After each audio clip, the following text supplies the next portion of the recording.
Bismillahirrahmanirrahim.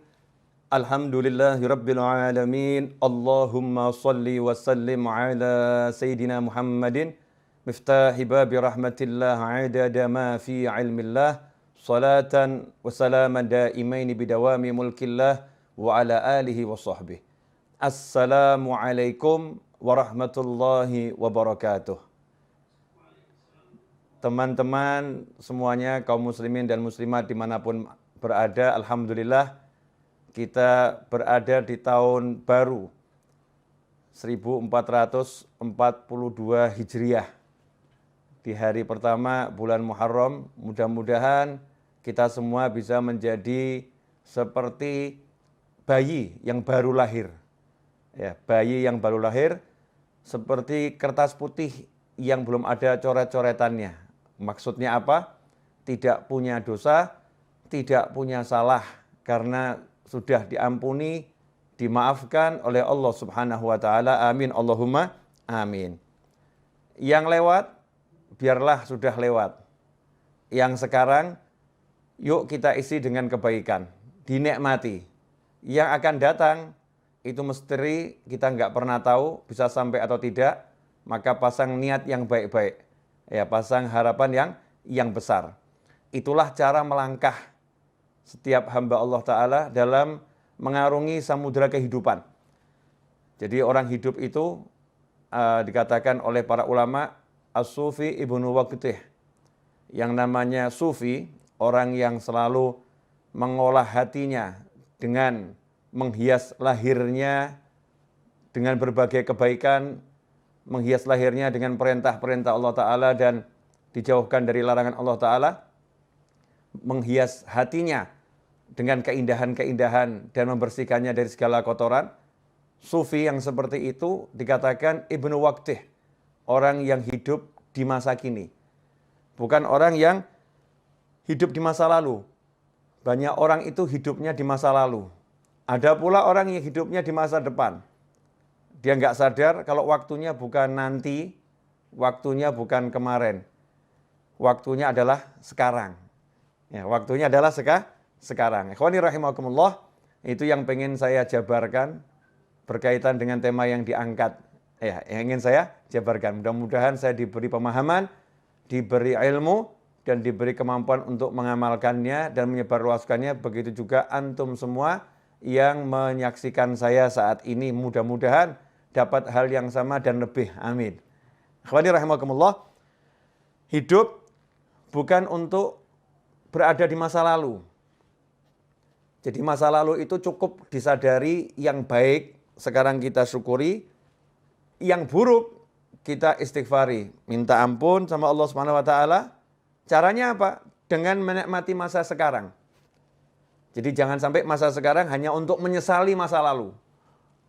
Wah, seandainya dulu, kalau dulu saya tidak begini, kalau seandainya, buang semua itu. Yang ada adalah sekarang, saat ini. Saat ini saya dikasih Allah sehat, saat ini saya dikasih Allah waktu, saat ini saya dikasih Allah banyak kenikmatan yang tak terkira. Saya akan pakai ini untuk membuat Allah senang. Ridha, untuk membuat Allah senang dengan saya, membuat Allah cinta kepada saya. Kalau kita hidupnya seperti itu, mensyukuri yang ada saat ini, otomatis hal-hal yang buruk di masa lampau itu akan sirna dengan sendirinya. Karena orang yang syukur, orang yang mensyukuri keadaannya sekarang, maka oleh Allah Subhanahu wa taala akan diberi tambahan nikmat, dan tambahan nikmat. Di antara tambahan nikmat yang paling besar itu adalah bisa taat dan bisa jauh dari maksiat. Itu tambahan nikmat yang paling besar. Bisa taat dan bisa jauh dari maksiat. Dosanya yang lampau otomatis diampuni oleh Allah Subhanahu wa taala karena Allah senang sama dia. La in syakartum la azidannakum wa la in kafartum inna adzabi lasyadid. Kalau orang yang kufur nikmat dikatakan siksanya pedih. Kalau orang yang mau mensyukuri nikmat, maka ditambah nikmat. Ditambah nikmat ya otomatis dosanya dihapus. Karena orang punya dosa kan bukan dalam nikmat, tapi dalam azab. Ya, dalam azab. Karena itu fokusnya sekarang, saat ini. Saat ini saya harus ngapain ya? Saat ini harus ngapain? Saat ini saya harus apa? Daripada mikir yang panjang-panjang, kalau saat ini lagi berada di hadapan orang tua, nikmati orang tua. Jangan di hadapan orang tua, mikirin yang di luar. Sehingga kehilangan waktu untuk taat. Karena waktunya sekarang lagi bersama orang tua, di hadapan orang tua, duduk sama orang tua, harus ngapain? Jalankan perintah Allah kepadamu terhadap orang tuamu. Perintah Allah kepada kita terhadap orang tua kita. Oh, kita harus memandangnya dengan cinta. Oh, mendengarkan ucapannya dengan sayang. Oh, saya harus ngomong dia dengan lemah lembut, gak boleh ngomong kasar. Oh, saya harus menyabarkan diri saya untuk duduk bersama orang tua saya. Ya, kalau udah begitu akan ditambah nikmat. Kalau nanti kita punya rencana bisnis setelah duduk sama orang tua, kalau nanti kita punya rencana apapun setelah duduk sama orang tua, nanti itu akan dibereskan dengan berkat yang sekarang ini kita syukuri. Yang sekarang kita syukuri, yang nanti dibereskan sama Allah Subhanahu wa taala, la azidannakum. Pasti aku tambah nikmat. Nah, ini ndak lagi sholat, sekarang waktunya sholat, mikirnya harusnya sholat. Waktunya sholat, mikirnya makan. Nanti saya habis sholat, saya mau keluar, saya mau pergi ke restoran ini. Saya mau ketemu sama teman-teman saya mau makan di warung sana. Nanti habis sholat, saya mau cari di menu, ya warung-warung online. Ya. Ada warung online banyak, restoran online, saya mau cari menunya apa, habis sholat. Tapi mikirnya dalam sholat. Sehingga kehilangan waktu sholat, nikmat sholat. Nah, begitu pula ketika duduk bersama pasangan hidup. Masya Allah. Ada suamimu, ada istrimu. Duduk bersama, asyik. Gak usah ngobrolin orang lain. Yang aneh itu ketika duduk bersama ngomongkan orang lain. Ya, kecuali kalau obrolan itu obrolan yang bawa kebaikan. Artinya ngomongkan yang baik-baik. Lagi belajar bersama, kita ngobrolkan kebaikan orang lain untuk dicontoh. Tapi gak usah ngobrolin hal-hal yang gak enak yang dialami orang lain atau gak enak tentang orang lain. Sehingga kehilangan kenikmatan ngobrol dengan dirinya berdua. Yang lebih aneh, duduk bersama pasangan tapi ngobrolnya sama handphone. Ya, ngobrolnya sama handphone. Kehilangan kenikmatan saat ini. Saat ini lagi ngapain? Lagi duduk sama pasangan hidup saya. Ya udah, duduk dinikmati bersama pasangannya. Caranya bagaimana? Ajak ngobrol tentang ilmunya Allah Subhanahu wa taala. Ya, ajak ngobrol tentang bagaimana sholat. Ajak ngobrol tentang bagaimana zikir. Bukan ngobrol yang nggak ada manfaatnya. Menyesali masa lampau. Wah, kemarin itu ya, seandainya saya jadi transaksi, saya akan dapat duit banyak. Oh, nggak jadi kok dibahas. Ya, nggak jadi kok dibahas. Wah, seandainya kemarin itu kita beli rumahnya, kita akan untung sekian. Oh, nggak dibeli kok dibahas. Nggak dibeli kok dibahas. Jadi hidupnya di masa lampau, duduk bersama pasangannya bukan ngobrolkan akhirat, yang diobrolkan al-fulus, wal duit, dinar, wa dirham. Yang diobrolkan cuma uang dan uang dan uang. Ad-dunya, wa dunya, wa dunya. Sehingga nggak ada kenikmatan. Dalam obrolan itu bahkan susah rahmat mau turun. Rahmat mau turun itu susah. Karena obrolannya bukan dalam taat pada Allah Subhanahu wa ta'ala. Coba kalau duduknya itu ngobrol tentang ketaatan. Masya Allah. Nikmat. Contoh tentang ketaatan, bab masakan itu ketaatan loh. Suami sama istri duduk, makan sayur asem. Suaminya ngomong, enak bener nih sayur asemnya nih. Ini kan lagi ngomentari makanannya istri, ya bersama istri di meja makan atau di tempat makan. Enak bener ini, Masya Allah. Seger badan jadinya rasanya. Istri yang jawab, ini mas bisa aja. Padahal ini gak enak nih pasti ini. Nyindir-nyindir ini. Enggak nih enak bener ini. Kelihatannya obrolan biasa, tapi ini taat. Sebagaimana disebutkan dalam sebuah riwayat, dudukmu bersama pasangan hidupmu untuk menyenangkan hatinya di jalan Allah Ta'ala lebih utama daripada iktikaf di masjidku ini 1 tahun. Kama qala SAW. Di riwayat seperti itu. Itu nikmat. Kemudian yang lebih menyedihkan lagi, waktunya sekarang untuk melamunkan masa depan. Melamunkan. Nanti kalau rumah itu laku, saya mau beli mobil. Nanti kalau tanah yang di sana laku, saya mau beli rumah. nanti, sementara dia sekarang nggak mau kerja. Jadi sekarang ini hidupnya cuman nganggur, nggak mau bergerak. Nah ini kasihan nih. Ini namanya bukan punya cita-cita. Itu namanya melamun dalam syariat. Jadi cita-cita sama melamun itu beda. Ya, dikatakan kalau yang cita-cita itu bagus, tapi kalau melamun itu dari syaitan. Kalau melamun itu dari setan. Apa bedanya orang melamun sama cita-cita? Kalau orang punya cita-cita, nanti kalau rumah itu laku, saya mau beli mobil. Ya. Kalau sekedar begitu namanya ngelamun. Kalau cita-cita dia tidak pakai ngomong kalau nanti rumah itu laku. Waktunya sekarang langsung dipakai untuk jual rumah. Iklan sana, iklan sini, telepon sana, telepon sini. Ini rumah saya jual, banting harga, diskon 200%. Masya Allah. Ya, apanya yang 200% kan belum dijelaskan, kasih bintang kecil 1. Ini biasanya teknik iklan nih. Bintang kecil. Pak, ini maksudnya diskon 200% apa nih? Ya, 200% itu maksudnya begini, biaya ini saya hapuskan semua. Hilang biayanya itu. Nih, buat orang mau telepon, teknik periklanan dipelajari. Kemudian dia mulai ambil tasbihnya. Dia baca sholawat sebanyak mungkin, tawassul dengan sholawatnya. Mudah-mudahan ada pembeli yang datang. Nah ini namanya kalau rumah itu nanti laku, saya mau beli mobil. Misal begitu. Kalau tanah yang di sana laku, saya akan hajikan Bapak. Masya Allah. Itu bagus, tapi ngelamun. Ya melamun jelek. Cita-cita bagaimana? Kalau rumah itu laku, tanah yang di sana laku, saya akan hajikan Bapak. Langsung mana KTP-nya? Nah, daftar tidak butuh biaya kok. Mana KTP-nya? Diurus semuanya, udah bergerak nih ngurus. Kemudian mulai proses menjual di sana. Itu namanya bukan duduk melamun. Tapi orang punya cita-cita. Itulah niat. Ya, makanya setelah hijrah, setelah Fathul Makkah, la hijrata ba'dal fathi. Setelah Fathul Makkah tidak ada lagi yang namanya hijrah. Dalam arti pindahnya dari Makkah ke Madinah. Walakin jihadun wa niyah. Yang ada adalah kesungguhan dalam berjuang dan niat yang baik. Nah, niat itu apa? Qasdu syai' muqtarinun bi fi'lih.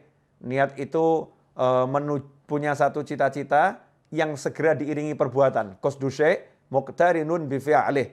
Punya cita-cita, punya harapan, langsung ada aksi. Itu namanya niat. Kalau nggak ada aksi namanya malah melamun. Nah, di tahun yang baru ini jangan kita jadi orang yang sibuk melamun. Tapi jadilah orang yang sibuk beraksi. Jadilah orang yang sibuk mewujudkan cita-cita. Ya, cita-citanya mulai diwujudkan dengan apapun yang bisa, sebisanya.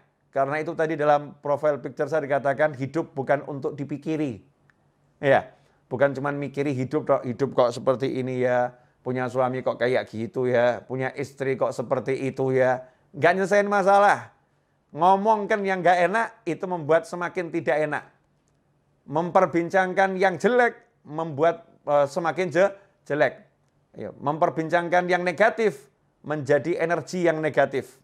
Ngomong yang baik-baik maka menjadi yang baik. Ini yang ngomong bukan saya, yang ngomong Nabi Muhammad SAW. Man kana yu'minu billahi wal yaumil akhir fal yaqul khairan au liyasmut. Barang siapa iman, percaya, man kana yu'minu billahi wal yaumil akhir, kepada Allah dan hari akhir, fal yaqul khairan.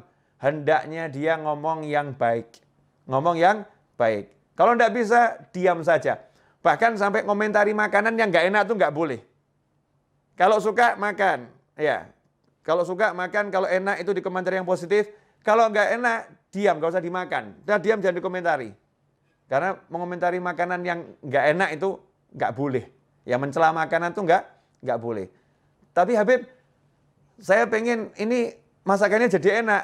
Ini makanannya nggak enak. Gimana cara komentarinya? Ya, komentari yang cerdas. Yang syariat. Caranya gimana? Makanan ini enaknya luar biasa. Kalau garamnya dinaikkan sedikit. Ya, garamnya tambah sedikit, enaknya luar biasa. Positif. Bukan hal yang negatif. Itu yang diajarkan Nabi Muhammad SAW. Rasul nggak suka kita ngomong yang negatif, ngomong yang jelek-jelek, ngomong yang buruk-buruk. Ngomong yang buruk mendatangkan keburukan. Ngomong yang jelek mendatangkan kejelekan. Suasananya nggak enak. Ruhaniyahnya nggak enak. Karena itu ikhwani rahimakumullah, hidup bukan untuk dipikiri. Mikirin yang kemarin-kemarin apalagi, Masya Allah. Kemarin saya kok, sholat subuhnya terlambat ya.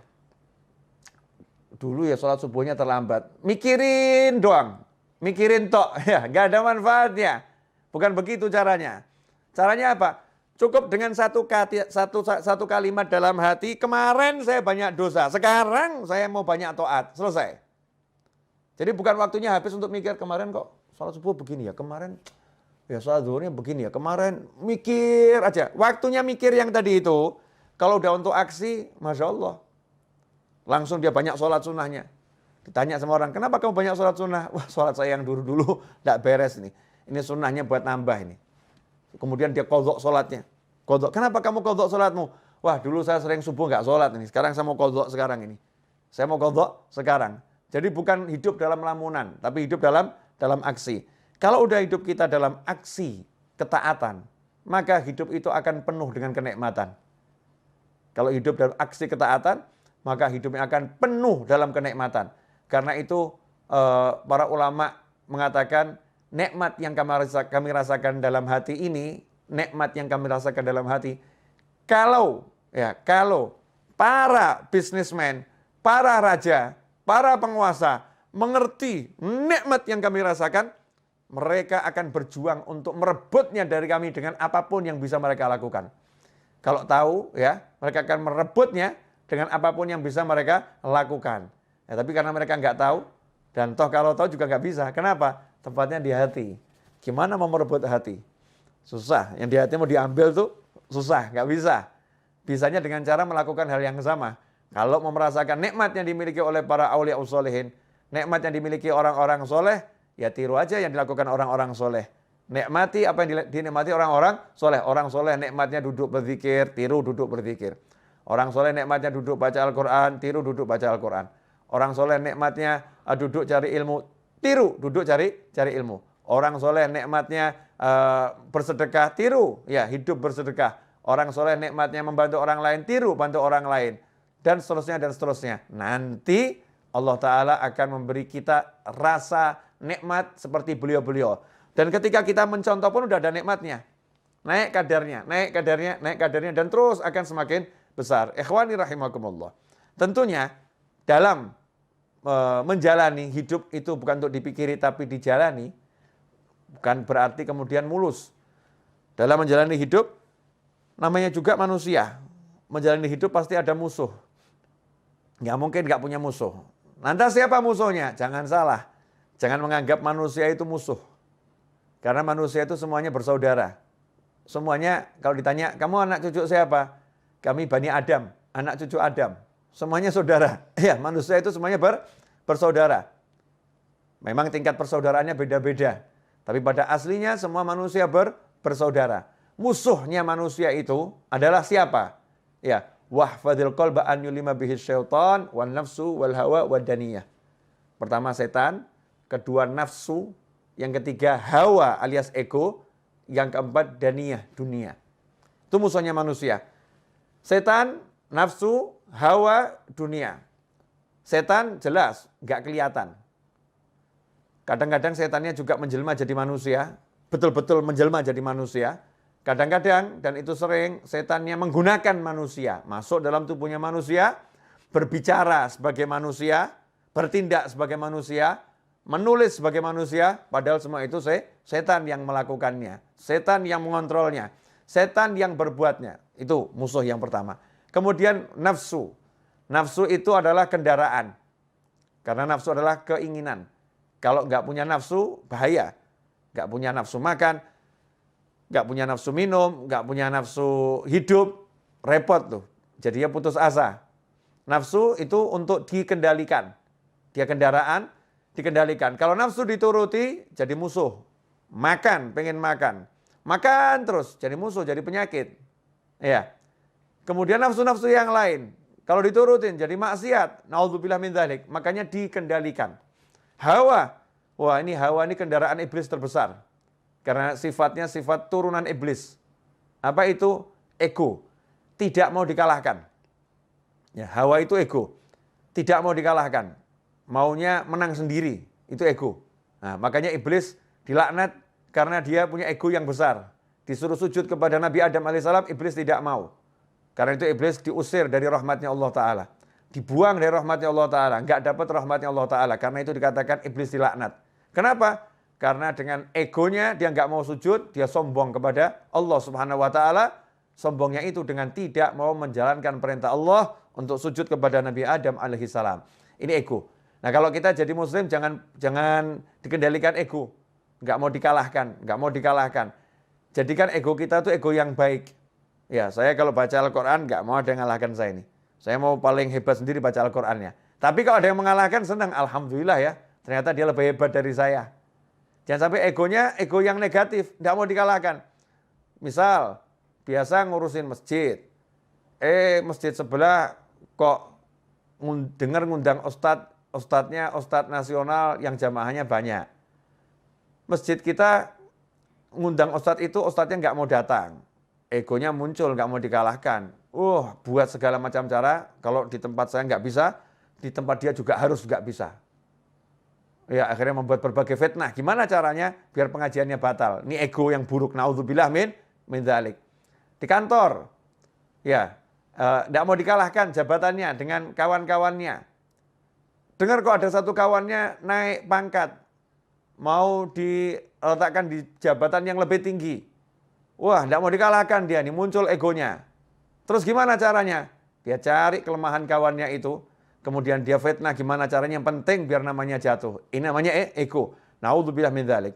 Kemudian dunia, masya Allah, segala sesuatu selain Allah Ta'ala. Ini tidak boleh ada dalam hati kita. Mau istri, mau anak, mau suami, ya siapapun selain Allah nggak boleh ada dalam hati. Bolehnya masuk hati harus lewat Allah Subhanahu Wa Ta'ala. Harus bismillah, harus ada Allahnya. Anak ada dalam hati karena Allah. Mencintainya karena Allah. Menyayanginya karena Allah. Makanya begitu anaknya nggak mau sholat, orang tuanya harus marah. Ya, orang tua harus marah. Nah itu namanya karena Allah Subhanahu Wa Ta'ala. Pasangan hidup, istri. Istri kalau menghalangi suami untuk bekti sama orang tuanya, suaminya harus marah. Nggak bisa, saya tidak bisa mencintaimu mirip orang tua saya. Apalagi lebih. Mirip saja nggak bisa. Nomor satu, cinta saya harus orang tua saya. Begitu Allah saya ngajarin saya. Begitu Allah saya perintahkan saya. Dimasukkan istri ke dalam hati juga karena Allah Subhanahu Wa Ta'ala. Pekerjaan boleh masuk dalam hati kalau karena Allah Subhanahu Wa Ta'ala. Ini saya mau cari nafkah. Pekerjaan ini penting untuk berikan nafkah kepada keluarga saya yang halal. Tapi karena Allah nggak takut kehilangan pekerjaan. Karena Allah kok. Ya kalau emang dia harus hilang, nanti kan Allah akan mendatangkan yang lain pekerjaannya. Ya Allah akan kasih yang lain. Semua dikembalikan karena Allah, karena Allah, karena Allah.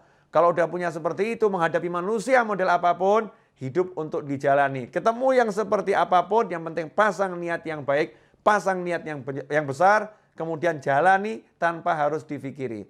Nanti gimana ya? Kira-kira saya bisa dapat rezeki besar nggak ya? Kira-kira nanti saya dipecat nggak ya? Nanti lagi yang dibicarakan. Nggak usah bahas nanti, sekarang kamu syukuri, sekarang kamu nikmati. Habib, Ustadz, Kiai, sekarang saya jadi pengangguran, barusan di PHK. Salah, kamu bukan pengangguran. Tapi kamu dipindahkan dari satu lapangan pekerjaan ke banyak lapangan pekerjaan yang lain. Tadinya kamu cuma kerja di satu kantor, sekarang kamu di PHK, berarti kamu punya kantor unlimited. Karena kamu bisa buat kantor model apapun. Yang jadi masalah, kamu mau nggak? Ya, kamu mau atau tidak? Kamu menganggap dirimu pengangguran atau dirimu adalah orang yang punya kesempatan kerja lebih besar? Terserah, itu pola pikir kita masing-masing. Mau mikir yang benar atau mikir yang salah. Kalau udah bisa gitu, enak itu. Dimanapun kita hidup yang ada adalah asyik. Karena orang yang syukur itu nggak akan berada dalam sengsara.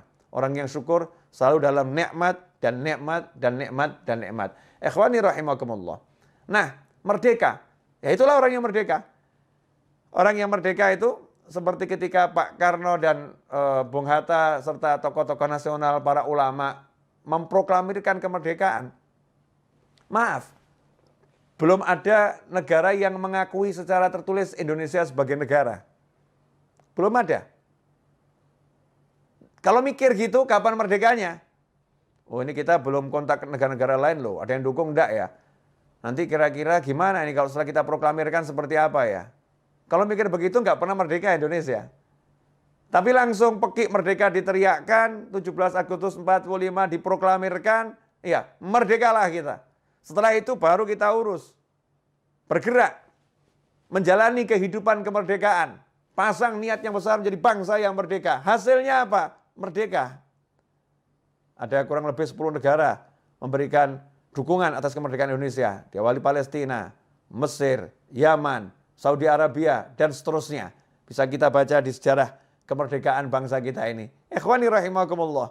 Ya, itulah cara berpikir orang yang sudah mengerti. Ya, sudah mengerti bahwasanya hidup itu untuk dijalani bukan dipikiri, tentu dengan niat-niat yang baik. Nah, kemerdekaan ini pada hakikatnya adalah bebas dari penjajahan.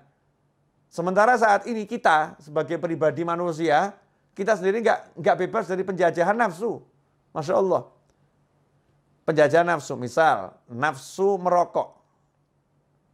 Nafsu merokok. Dikasih tahu sama dokter, Bapak ini sakit paru-paru, agak berat Pak, harus berhenti merokok. Kalau Bapak lanjutkan, nyawa Bapak bisa melayang. Ini karena nafsu merokoknya kuat, nyawa itu melayang nggak dipikirkan, udah mati urusannya Allah. Nanti kalau udah takdirnya mati ya mati, kalau belum waktunya ya nggak akan mati. Pakai dalil takdir pula ini. Untuk menuruti hawa nafsu pakai dalil takdir. Dia nggak bisa mengendalikan nafsunya ini. Rokok berhenti dulu ya, saya lagi sakit nih, berhenti kamu. Nggak bisa.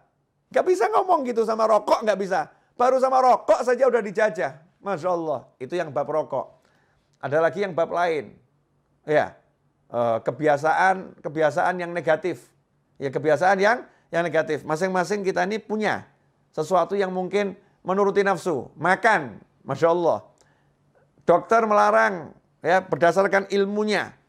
Bapak tidak boleh makan ini mengandung kolesterol, ini membahayakan jantung Bapak. Tapi nafsunya suka ini, makannya enak semua ini. Ini kalau nggak makan begini rasanya nggak hidup, Masya Allah. Nggak makan begini rasanya nggak hidup, nafsunya itu. Ini kalau diturutin, nggak berhenti dari makanan macam-macam tadi, maka akan jadi sakit yang semakin parah dan akan menghilangkan nyawa. Na'udzubillah min dzalik. Muslim yang merdeka, dia bisa katakan sama nafsunya, stop dulu ya, sampai kondisi saya itu sudah betul-betul baik. Nanti kalau udah baik, kita akan dialog lagi. Enaknya kamu saya makan 1 bulan berapa kali?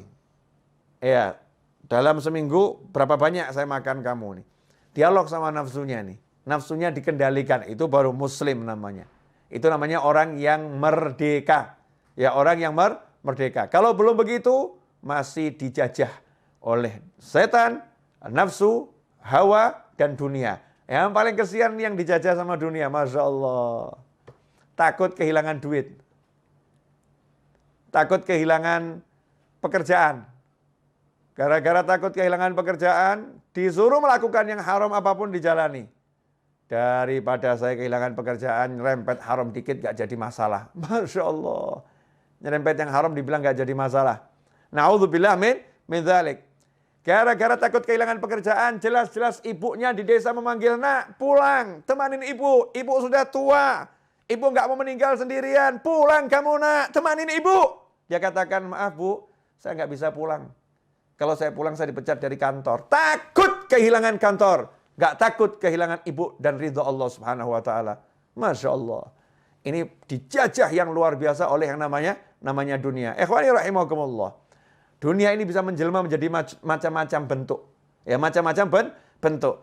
Segala sesuatu selain Allah yang ada dalam hati, mengalahkan Allah, mengalahkan aturannya Allah, itulah dunia. Ya, itulah dunia. Sekarang pilihan ada di tangan kita. Kita mau jadi manusia yang merdeka atau manusia yang terjajah. Kalau mau jadi manusia yang merdeka dan setiap muslim harus jadi orang yang merdeka, maka kita harus berjuang. Ya, jihadun wa niyah. Berjuang melawan nafsu. Berjuang melawan ego. Berjuang melawan syaitan. Berjuang melawan dunia. Caranya, ya dengan melaksanakan perintah Allah. Belajar setiap hari. Cari ilmu terus tanpa henti. Nabi Musa pun gak pernah berhenti cari ilmu. Walaupun udah menjadi Rasul, kalimullah. Yang diajak bicara langsung oleh Allah subhanahu wa ta'ala. Nabi Muhammad SAW tidak pernah berhenti minta tambahan ilmu. Walaupun ilmu beliau adalah ilmu langsung dari Allah subhanahu wa ta'ala. Ya, yang Allah katakan diwahyukan. Kalau bicara Rasulullah semuanya itu wahyu ada dalam hati Nabi Muhammad SAW. Rasul masih suruh minta terus sama Allah. Wa qur rabbi zidni ilma. Ya Allah, berilah aku tambahan ilmu. Ikhwani rahimakumullah. Karena itu dalam mengisi kemerdekaan dan mengisi sisa-sisa waktu yang kita miliki dalam perjalanan hidup sampai nanti akhir usia, maka tidak ada yang lebih baik daripada mengisinya dengan ilmu dan amal soleh. Ilmu dan amal soleh. Insya Allah kalau begitu, hidup kita akan penuh dengan ketenangan, kenyamanan, dan kebahagiaan. Jazakumullah khairan. Ini yang bisa saya sampaikan. Waktu saya keselebihnya saya kembalikan kepada yang